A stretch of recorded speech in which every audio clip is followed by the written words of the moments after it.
개혁파 신학을 공부하시는 세상에서 가장 아름다운 마음과 예쁜 두뇌를 가진 시청자 여러분께 문안 인사 드립니다. 현월TV 현월입니다.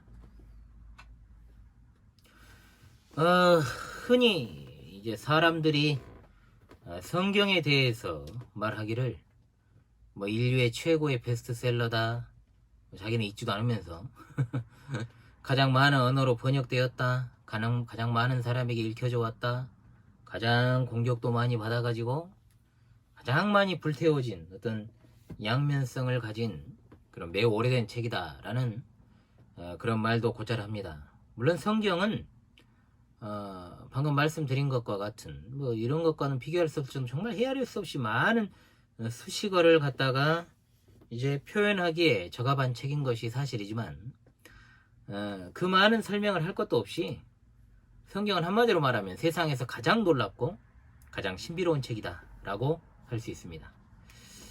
성경의 기록 배경만 보더라도 사실 입이 다물어지지 않는 것이 사실이죠. 거의 모든 단행본의 저자는 한 명, 많아야 두 명, 그리고 여럿이서 공동 저작을 했다고 해도 그 사람들은 다 같은 부류, 같은 직에 종사하는 사람들끼리 함께 이제 공동 저술을 한 것입니다. 그러나 성경은 40여 명의 각기 다른 지역에 흩어져 살던 다양한 사람들이 무려 1500년이라는 시간에 걸쳐 기록한 것으로 권수로 따지면 66권이지만 전혀 모순이 되지 않고 이것이 창세기부터 요한계시록까지 조화롭게 통일이 되어 있다는 것이죠.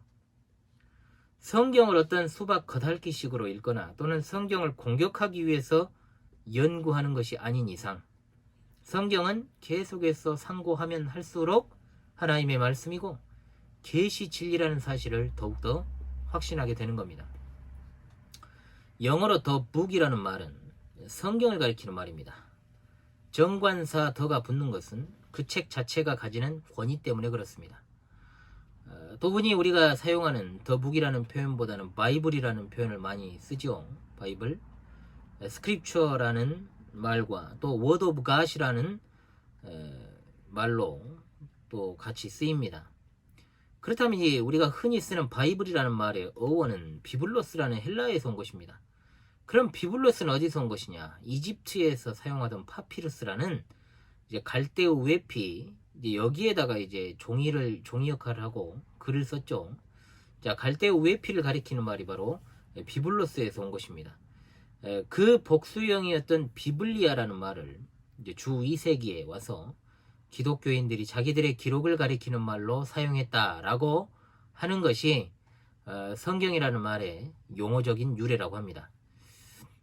그러나 성경이라는 말은 분명한 것은 성경 자체에서 나왔다는 것에 주목을 해야 됩니다. 성경에서 한글로 성경이라고 그대로 번역한 곳은 세 군데입니다. 그럼 봐야죠. 디모데후서 3장 15절, 또 어려서부터 성경을 알았나니, 요한복음 5장 39절, 너희가 성경에서 영생을 얻는 줄 생각하고 성경을 연구하거니와 이 성경이 곧 내게 대하여 증언하는 것이니라. 누가복음 4장 17절, 선지자 이사야의 글을 들이거늘 책을 펴서 이렇게 기록된 데를 찾으시니. 자, 헬라어의 비블리온이라는 말이 적용된 구절이 바로 방금 제가 읽었던 누가복음 4장 17절, 두루마리 또는 지혜, 책, 서적이라는 뜻으로 이제 번역이 되는 이 비블리온이라는 이 구절이, 이 글이 바로 누가복음 4장 17절에 나오는 글이라고 번역된 바로 거룩한 경전이라고 하는 성경이라는 말이 나온 것입니다. 그러나 여기서 한번 이제 짚고 넘어가야 될 문제가 있습니다. 굉장히 제가 이 부분에 있어서는 좀 열이 많이 받는데, 성경이라는 말은 우리가 보편적으로 씁니다. 그렇죠? 그런데 물론 이제 우리가 이제 가장 보편적으로 보고 있는 개역개정 성경 대한성서공회가 이제 판권을 가지고 있죠. 지금 이제 사용할 수 없게 되었습니다. 한국성경공회에서 나온 바른 성경이 있고요. 자, 성서라고 말하는 사람들이 있습니다. 그리고 단체들도 있죠. 성경과 성서는 같은 말입니까? 자, 뭐가 다르냐 또 할 거예요. 뭐가 다르냐, 뭘 또 그런 거 가지고 이렇게 할 수 있지만 전혀 이 둘은 다른 말이에요. 이 성경의 한자어를 봅시다. 자, 거룩할 성에 경서경, 다스릴 경, 법경, 고들 경, 경영할 경, 뭐 여러 가지 경자가 있는데, 자, 그래서 이 서에서는 이 서라는 것은 글서입니다. 글서.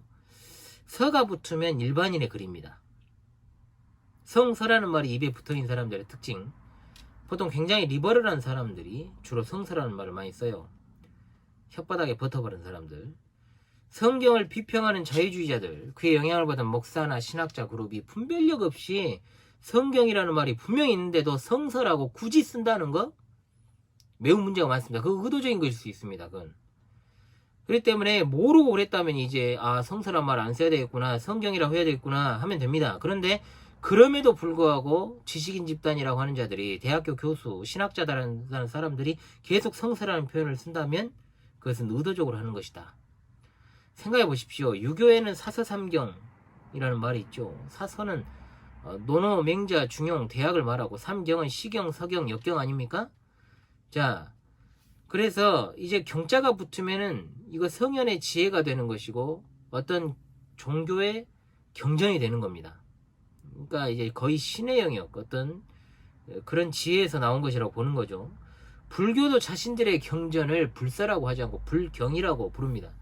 그런데 살아계신 하나님을 섬긴다는 것들이 하나님의 말씀을 스스로 깎아내리는 성서라는 용어를 사용하고 있다는 것, 그것은 아주 분별력 없고 무식한 행동이에요.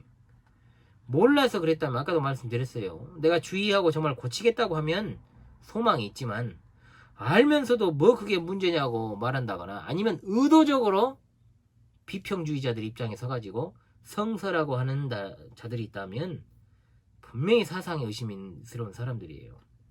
그리고 뭐가 문제냐 하는 사람들은 막행인 거죠. 정말 꽉 막힌 사람들이. 성도들은 성도들대로, 또 교사라는 자들이 정말 이 성서라는 말을 쓴다고 하니까 그것을 답습하고 있으니까 참 총체적인 난국이라고 하지 않을 수 없습니다. 자, 다음 시간에 이제 신구약 성경의 정경성에 대해서 이제 배우도록 하겠습니다. 공부를 하도록 하겠습니다.